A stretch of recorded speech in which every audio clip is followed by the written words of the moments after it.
महाराज जाओ।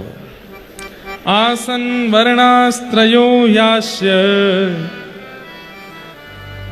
गुह्यतो नुयुगम तनुः शुक्ले रक्तस्तथा पीत इदानीं कृष्णतां गतः। भगवान का नाम कृष्ण रखा गया।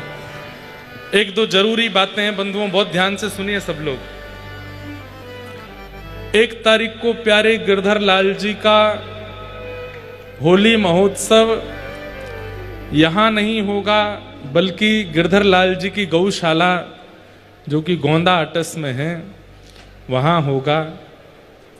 आप लोगों को भक्ति पथ गौकुलम बारकोड लग गया उसका बाहर, कल उसका बारकोड भी लग जाएगा, स्कैन करके आपके गूगल मैप पे वैसे आ जाएगा भक्ति पथ गौकुलम। वहाँ आप लोग पहुँच जाइएगा और दोपहर 2-2:30 बजे तक यहाँ सुबह कथा होगी 9 बजे से, फिर 2-2:30 बजे आप लोगों को वहाँ पहुँचना है अपने साधनों से। कोई भी व्यक्ति रंग लेकर के नहीं आएगा, कोई भी व्यक्ति गुलाल और किसी भी प्रकार की सामग्री अपनी तरफ से नहीं लानी है। वहाँ ठाकुर जी ने पिचकारी की, रंग की, जल की सब व्यवस्था करी है। संख्या को देखते हुए जितनी संख्या होगी कोई ऐसी बात ना बने, इसलिए बहुत व्यवस्थित रूप से सब करेंगे। संभवतः सबके बाल भोग आदि की भी व्यवस्था वहाँ पर की जा रही है। प्रसाद की व्यवस्था है? कैसे कराओगे इतने लोगों ने? नहीं मिलो तो ये खा जाएंगे सबरे।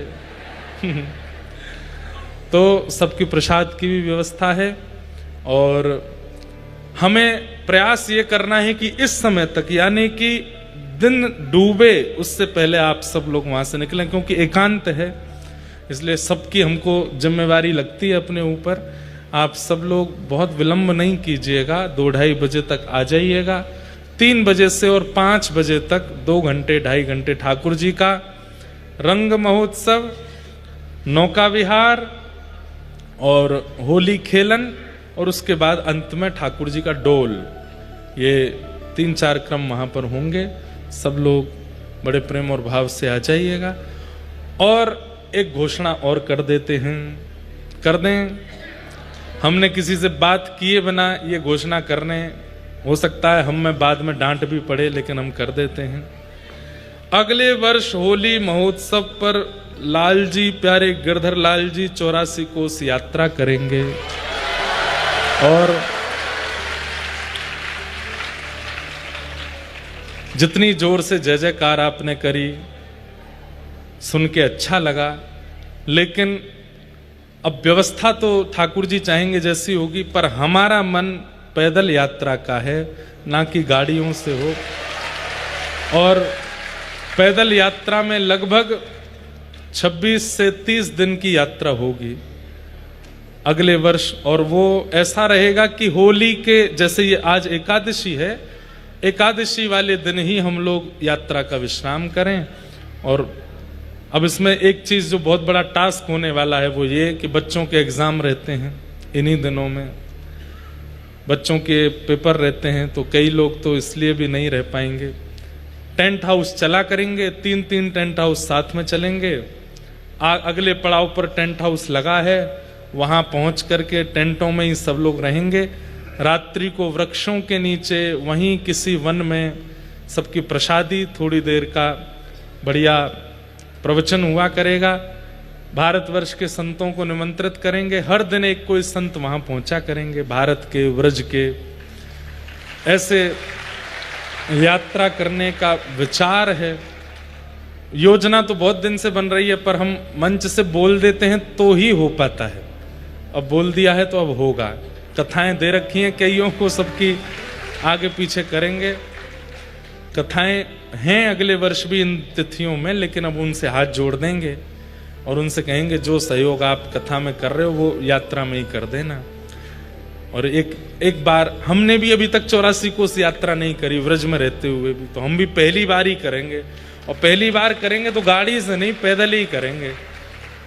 पद यात्रा रहेगी और बढ़िया ऊंची धोती पहन के सबरे ग्वाल मंडली और माताएं बहनें बढ़िया बिल्कुल ग्वारिन बन करके डोले करेंगे। कम से कम 18 किलोमीटर, ज़्यादा से ज़्यादा 21-22 किलोमीटर प्रतिदिन चलना पड़ेगा। और उतना चलना है, नाचते गाते उत्सव आनंद मनाते। अच्छा, पद यात्रा जो होती है उसमें विशेष रूप से परिक्रमा ही चलती है, और परिक्रमा के भाव से ही होती है, ज्यादा मंदिरों के दर्शन नहीं करते हैं। तो जैसे कई पड़ाव उसमें अंदर ही आ जाएंगे, तो परिक्रमा के भीतर भीतर ही नंदगांव बरसाना भी आ जाते हैं। तो बस हम परिक्रमा मात्र करते चलेंगे, और परिक्रमा में ही रात्रि में रोज थोड़ी देर का प्रवचन सत्संग हुआ करेगा, असहज बिल्कुल, बहुत व्यवस्था मंच वंच बना के नहीं, बिल्कुल सामान्य रूप से, जैसे जहां बैठ गए वहीं माइक लगाए, थोड़ी देर कुछ गा लिए, कुछ आनंद कर लिए। और सुबह लाल जी का श्रृंगार आरती होए करेगी 8 बजे, बाल भोग लेकर के 9 बजे यात्रा फिर प्रारंभ, और शाम 5 बजे तक यात्रा चला करेगी। ठंडी के दिन रहेंगे तो धूप कष्टदायी नहीं होगी, आनंद लगेगा, आनंद से होगी। तो सब लोग उसकी भी व्यवस्थाएं देख लीजिएगा। दूसरा, अगले महीने यानी कि मार्च में गुरु शिष्य मिलन महोत्सव है। जितने भी वैष्णवों ने गुरु दीक्षा ली है मिल नहीं पाते हैं सबसे, इसलिए 3 दिन का एक गुरु मिलन महोत्सव किया है, गुरु शिष्य मिलन महोत्सव। और ये 3 दिन का महोत्सव श्री गोविंद देव जी की नगरी जयपुर में होगा। इस उत्सव में सबको आने की अनुमति नहीं है, केवल रामानुज दास और रामानुज दासी ही वहां आएंगे। उसमें हमारी परंपरा के विषय में चर्चा, श्री रामानुजाचार्य जी का चरित्र, हमारे आलवारों का चरित्र, हमारी परंपरा की जितनी भी गाथाएं हैं, और परंपरा के अनुसार कौन कौन से उत्सवों में कैसे कैसे क्रम करने चाहिए, उन सब पर चर्चा होगी। तिलक स्वरूप कैसे धारण करना है, किन किन नियमों का गृहस्थ और सहज रूप से पालन हो सकता है, उन सब पर चर्चा होगी। और प्रत्येक शिष्य से 2-2 मिनट मिलने का एक क्रम रखा है कि सब आएंगे, 2 मिनट का समय सबको देंगे, क्योंकि कथा तो सार्वजनिक रूप से हम कह देते हैं, पर शिष्य बनाया है तो इसका मतलब शरणागति आचार्य परंपरा की दी है, तो आचार्यों ने जिम्मेवारी दी है तो उसको निभाना भी है। आपके कोई कष्ट है, कोई अड़चन है भगवत भाव में, तो उन सब की चर्चाएं भी चलेंगी। तो ये 3 दिन का सत्र होगा, संभवतः 12, 13, 14 मार्च को ये सत्र रहेगा। और इसकी विशेष मतलब स्थान कौन सा है, कैसे क्या है, वो सब हम आपको और 1-2 दिन में बता देंगे। पर ये याद रहे कि इसमें केवल शिष्यगण ही, देखो साल भर हम कथा सबके लिए करते हैं, पर साल में ये 3 दिन और गुरु पूर्णिमा के दिन ये केवल शरणागतों के लिए हैं, उनके साथ चर्चा करने के लिए है। तो उसमें केवल वही आ सकते हैं। जहाँ कहीं से भी, दिल्ली, बंबई, कलकत्ता, बाहर से भी जो शिष्यगण सुन रहे हैं, अगर आ सकते हैं तो जयपुर की टिकट कटा लीजिए। गोविंद देव जी की नगरी में 3 दिन का ये सत्र रहेगा। कहाँ रहेगा वो आपको जानकारी मिल जाएगी। भावना पूर्ण होगी। 3 दिन होली के बाद और 3 दिन दिवाली के बाद हर वर्ष शिष्यों के संग गुरु शिष्य मिलन महोत्सव हुआ करेगा, हर वर्ष। ये 6 दिन का सत्र हर वर्ष होगा। उसी बीच में दीक्षा का क्रम भी होगा। तो जिनके दीक्षा की अभिलाषा है उनका क्रम भी बनेगा, वो सब भी जानकारी आपको मिल जाएगी। कैसे सत्र रहेगा उसकी पूरी जानकारी हम देंगे। अब लाला को नामकरण है गयो, अब लाला ऊधमी बन गए हैं। श्रृंग्यग्निडम शशि जलद्विजकंटकेभ्य क्रीडा परावति चलौ स्वसतो निषिद्धुम ग्रह्याणि कर्तुमपि यत्र न तज्जनन्यो शोकात आपतुर्लंबन शोनवस्थाम। ठाकुर जी खूब क्रीड़ा करते हैं, आनंद करते हैं। उन सब लीलाओं का वर्णन, ठाकुर जी का गोकुल से वृंदावन गमन हुआ। बस अब यहाँ तक का सत्र आज सुनेंगे। आगे की चर्चा, व्रज लीला का विस्तार कल, थोड़ा वेणु गीत।